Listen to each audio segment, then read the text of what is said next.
দেখ তুই কিন্তু আজকাল খুব বেশি খরচা করতে শুরু করেছিস। থ্যাংক ইউ সো মাচ দাদা, লাভ ইউ। হোয়াট?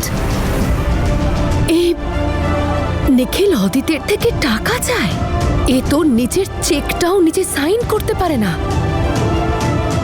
আমার তো মনে হচ্ছে অদিতি এই সব কিছুর হর্তাকর্তা। নিখিলের হাতে কিচ্ছু নেই। নো সোনা, তুই ঠিক ডিসিশন নিয়েছিস তো রে?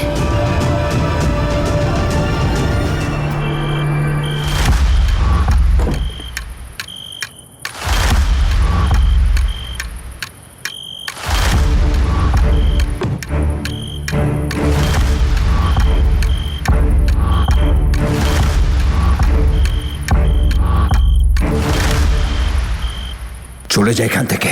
আজ থেকে তোর সঙ্গে এই বাড়ির সাথে, এই পরিবারের কারোর সাথে কোনো সম্পর্ক নেই। আর যদি সামান্য লজ্জা শরীরে থাকে তোর, তাহলে আর কোনোদিন ফিরে আসবি না এই বাড়িতে। আমি ফিরে এসেছি বাবা। হয়তো তুমি আমাকে এখান থেকে সারা জীবনের মতন চলে যেতে বলেছিলে, কিন্তু আমি তোমার থেকে দূরে গিয়েও কখনো দূরে যাইনি। আমি কানাডাতে থাকা সত্ত্বেও এখানকার প্রত্যেকটা খুঁটিনাটি খবর পেতাম।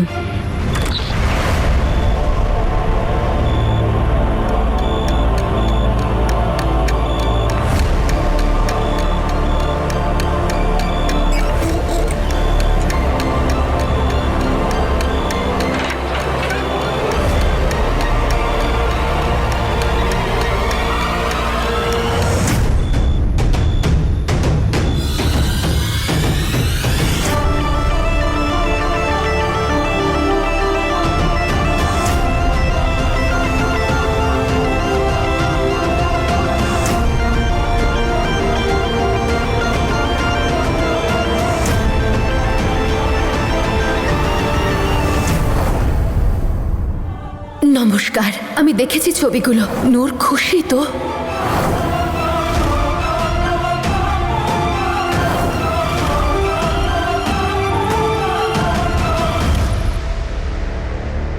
তুই কাজ করছিলি না এটার ওপরে? যা ফাইল ছিল সব তোর ল্যাপটপে ছিল, অন্য কেউ সেটা দেখতে পেত না। কে করলো তাহলে?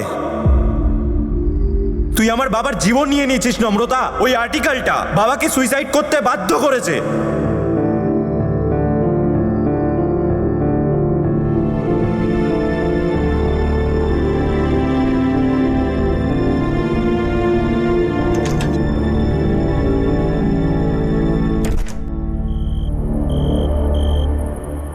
ঘামটা মুছে ফেলো।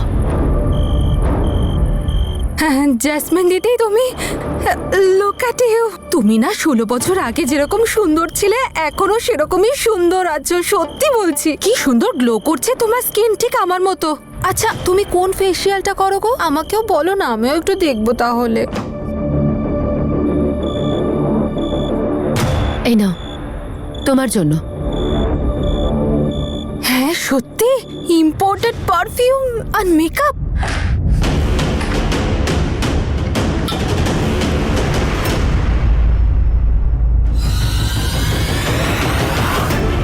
কে এখন জেগে আছে?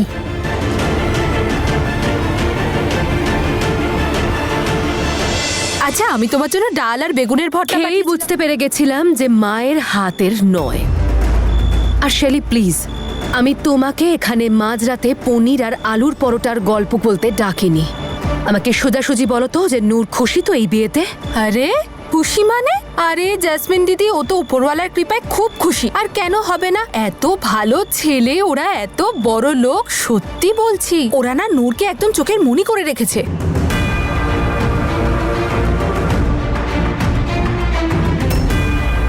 এই গেটটাও খোলা।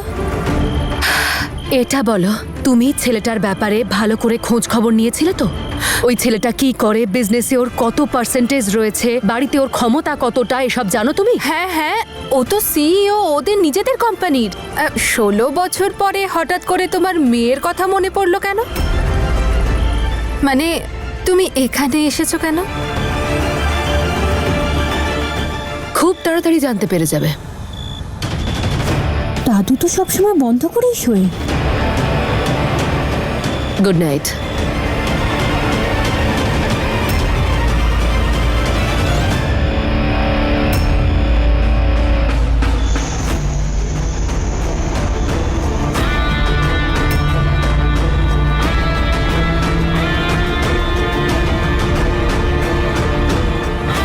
এই গাড়িটাকে আড়াল করে চলো।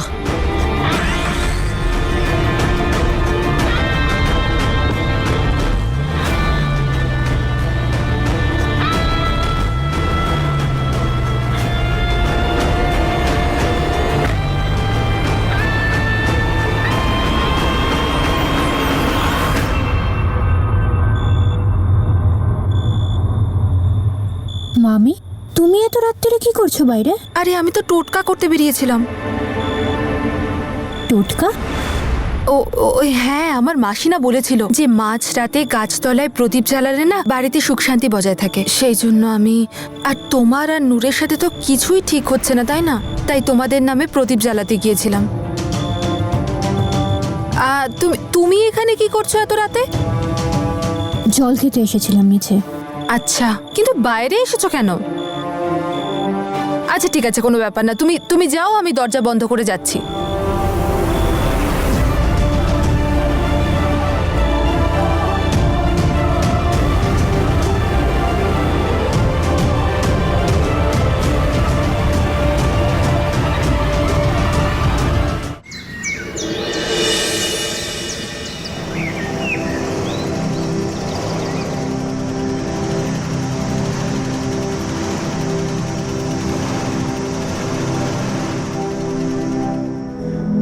दिन है तू तरंग है मेरा, तू ही सुबह हो शाम। মনে হয় जैसे মল্লিকা আমায় ক্ষমা করে দিয়েছে, আর ঈশানকেও বুঝিয়ে দিয়েছে। हर दिल करे থ্যাংক ইউ ওপরওয়ালা। तेरे नाम।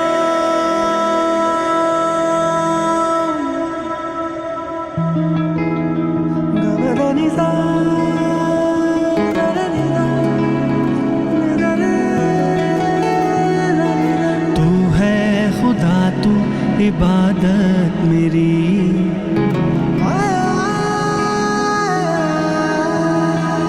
तू है खुदा। আমি তো ভেবেছিলাম তুই আসবি না আজকে। তাই নাকি?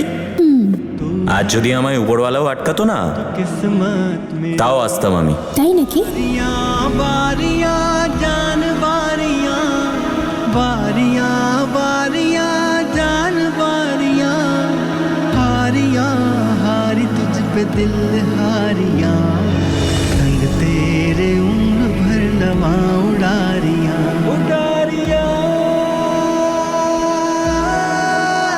उड़ारियां।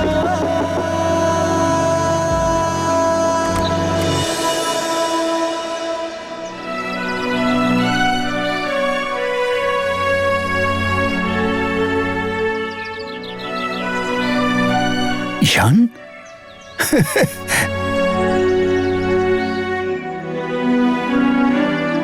মল্লিকার বিয়ের কার্ড।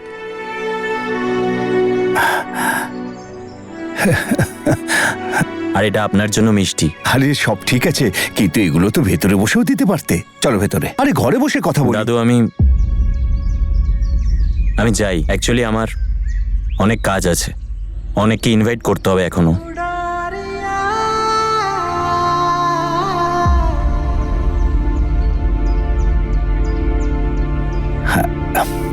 আমি বুঝতে পারছি বাবা, সমস্ত দায়িত্ব এখন তোমার কাঁধে। আরে এটা তো তোমার বোনের বিয়ে বলে কথা। কিন্তু দেখো ঈশান, একটা ব্যাপারে আমি খুব খুশি যে তোমার সব ভুল ধারণা ভেঙে গেছে। তুমি বুঝেছো যে নম্রতা কখনো ভুল করতেই ভুল পারে তুমি না। বুঝছো দাদু।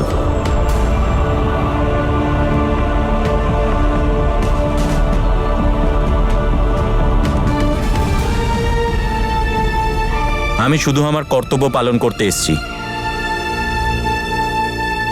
আমি জানি তুমি বিয়েতে আসবে, কিন্তু তাও ইনভিটেশন দিতে এসেছি, তোমার জন্য আর দিদার জন্য। তোমরা প্লিজ এসে মল্লিকাকে আশীর্বাদ দিয়ে যেও। হ্যাঁ শোনো বাবা, এমন কথা বলতে নেই। তুমি একবারও নম্রতাকে বিশ্বাস করে তো দেখো। আর আমাদের থেকে তো তুমিই ওকে বেশি চেনো। বাবা, এত রাগ মোটেই ভালো নয়। আচ্ছা এসো, ভেতরে এসো। রাগ চলো। করিনি দাদু, কষ্ট পেয়েছি। আমি যেই কাজে এসেছিলাম সেটা হয়ে গেছে। আমি আর অন্য কোনো ব্যাপারে কথা বলতে চাই না। আর যদি বিশ্বাসের কথা বলো, সেটা তো নিজের ওপরেই নেই আর।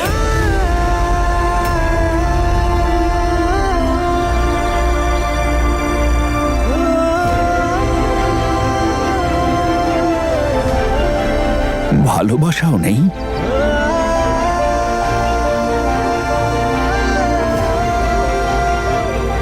ভালোবাসা আর বিশ্বাস এমন জিনিস, যার মধ্যে একটা চলে গেলে অন্যটাও নিজে থেকেই শেষ হয়ে যায়।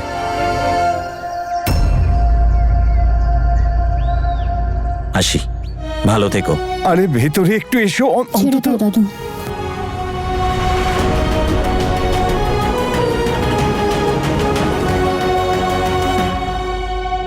সেলিম, আমি সব কাজ হয়ে গেছে, সব জামা কাপড় পাঠিয়ে দিয়েছি, তুমি একটু চেক করে নিও, ঠিক আছে? যেমনই হোক না কেন। এক সেকেন্ড, আমি একটু বাদে ফোন করছি। এই রে, লজ্জার মাথা খেয়ে এখানে পেছাব করতে আসেনি তো?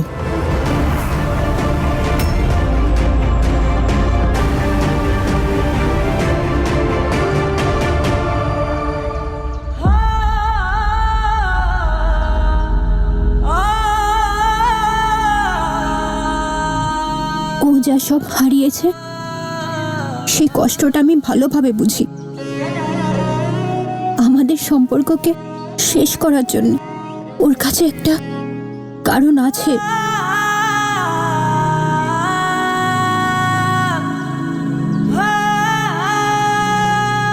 কিন্তু আমার কাছে এই সম্পর্কটা শেষ করার জন্য কোনো কারণ নেই। আর না, আমি কখনো এই সম্পর্কটাকে শেষ করব। আমার সত্যিটা হয়তো আজ সবার সামনে নেই, কিন্তু আমার বিশ্বাস আছে যে একদিন এই সত্যিটা বাইরে আসবেই। আর আমি আমার হারানো ভালোবাসা আর সম্পর্ক দুটোই আবার ফেরত পাবো।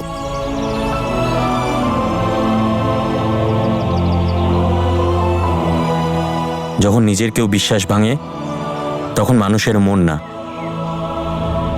পুরো মানুষটাই ভেতর থেকে ভেঙে পড়ে। তার সমস্ত ইচ্ছে আশা ভেঙে চুরমার হয়ে যায়, আর থেকে যায় শুধু সারা জীবনের জন্য মিথ্যে আশ্বাসগুলো, যেটা পূরণ হওয়ার ছিল না।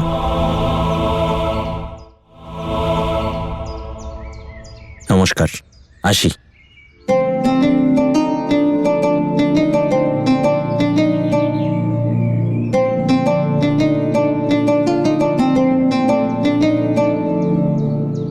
लाख तू कर ले कोशिश बंदे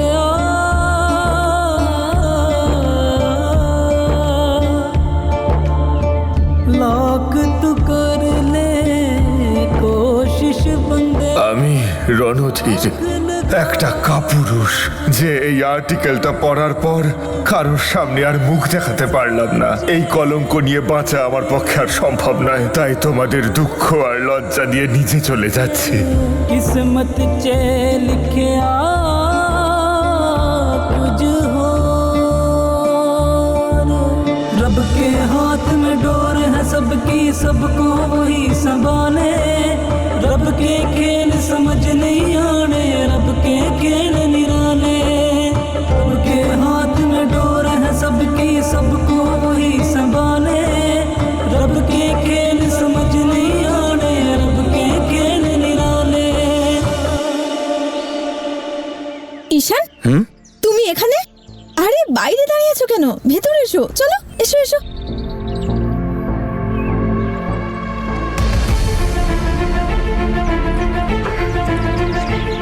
ঈশান, তোমাকে এখানে দেখে আমার খুব ভালো লাগছে। তোমার মনটা অনেক বড়। কি করে এটা পারো বলো তো? নম্রতা তোমার সাথে এত খারাপ করলো, তাও তুমি এখানে ইনভাইট করতে এসেছিলে, তাই না? ছাড়ো, এটা ভেবে আমার খারাপ লাগে যে নম্রতা তোমার মতো এত কেয়ারিং একটা মানুষের মূল্য কখনো বুঝলো না।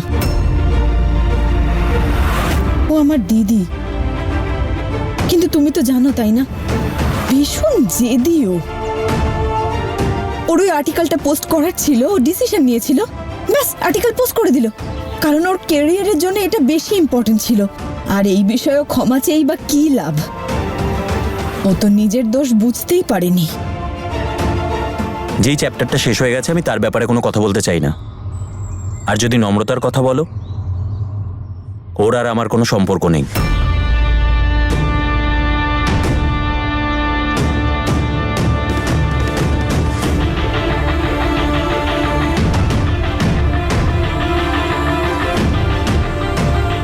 এত বছরের পুরনো সম্পর্ক যখন শেষ হয় তখন এতটাই কষ্ট হয়, আর যখন কেউ এত দুঃখ পায় তখন চোখের জল সহজে শুকোয় না।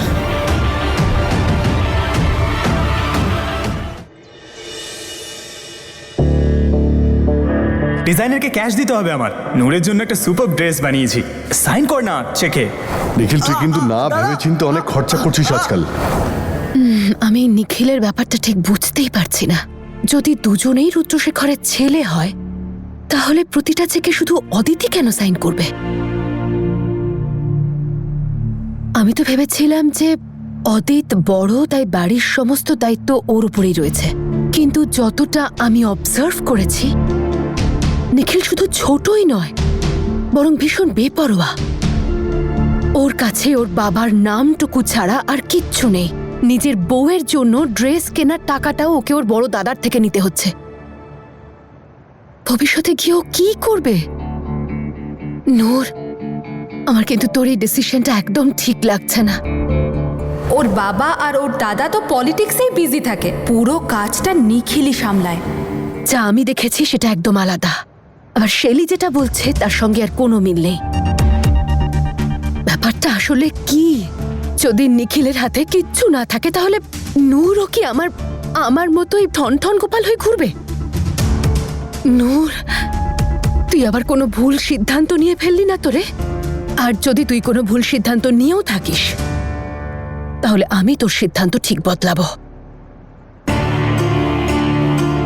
উপরওয়ালাকে ধন্যবাদ যে আমি ঠিক সময় এখানে পৌঁছতে পেরেছি।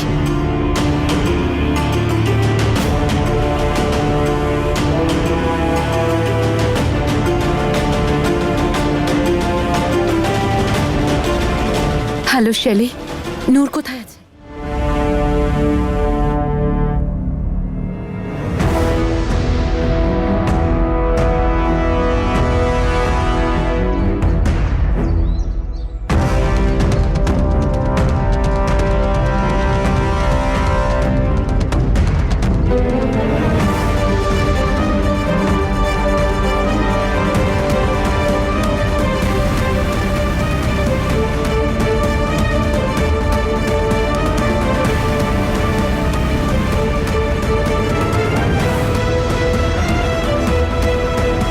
চলুন দাদা, একটু তাড়াতাড়ি চলুন।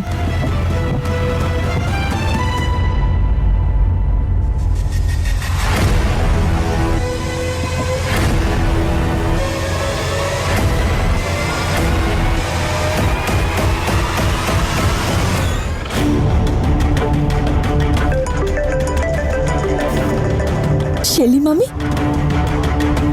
হাই শেলি মামি, তুমি ডিজাইনার কাছে পৌঁছে গেছো? না, আমি একটু পরে যাব। আচ্ছা, আমার কথাটা মন দিয়ে শোনো। সব জামা কাপড়গুলো ভালো করে চেক করে কালেক্ট করবে।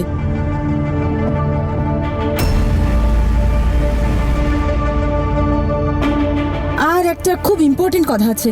আসলে যে ডিজাইনার, সে আমার মাদার ইন লর ডিজাইনার, তাই প্রাইস ট্যাগ চেক করে অবাক হয়ে, ওরে বাবা কি দাম এটার, এইসব একদম করবে না। হ্যাঁ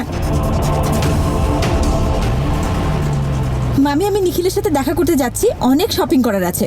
আচ্ছা চলো, আমি পরে কথা বলবো। ওকে, বাই।